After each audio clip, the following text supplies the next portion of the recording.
अब pure surd क्या होते हैं वो समझना होगा। प्योर सर्ड लोगों को बहुत कंफ्यूजन है कि सिंपल सर्ड और प्योर सर्ड में डिफरेंस क्या होता है, तो बहुत कंफ्यूजन, कोई दिक्कत वाली बात नहीं, आप आसानी से समझ जाएंगे कि डिफरेंस क्या होता है।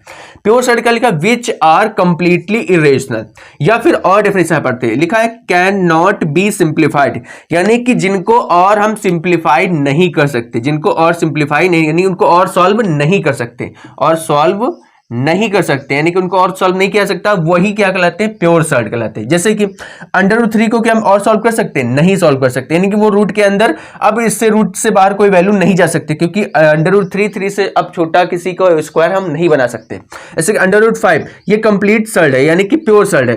ये √7 या √10 ये सब नंबर बाहर नहीं जा सकते, तो ये प्योर सर्ड है। अब कौन ऐसे होते कि जो हाँ सिंप्लीफाई कर सकते हैं, उसका भी तो एग्जाम्पल देना चाहिए। हाँ एग्जाम्पल देते हैं, जैसे कि √45 अगर हम इसको सॉल्व करें तो इसको सिंप्लीफाई कर सकते हैं। कैसे, हम इसको लिख सकते हैं 9 × 5, क्या लिख सकते हैं 9 × 5, 9 5 जा 45।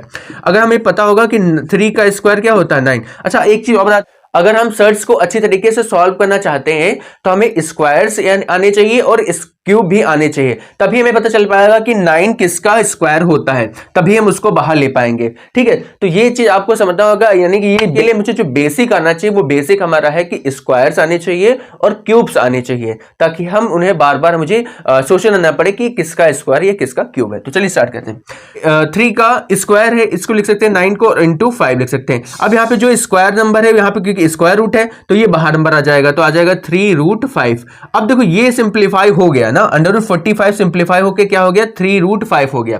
ठीक है, तो यही चीज समझनी, ये सिंप्लीफाई हो चुका है, तो ये हमारा प्योर सर्ड नहीं है। ये सिर्फ मैंने समझाने को आपको बताया था कि किसको हम प्योर सर्ड बोलेंगे, किसको नहीं बोलेंगे, क्योंकि ये सिंप्लीफाई किया जा सकता है, इसलिए प्योर सर्ड। √45 प्योर सर्ड नहीं है, और ये सब सिंप्लीफाई नहीं किया सकते, तो ये सब हमारे प्योर सर्ड है। आई थिंक आप समझ गए।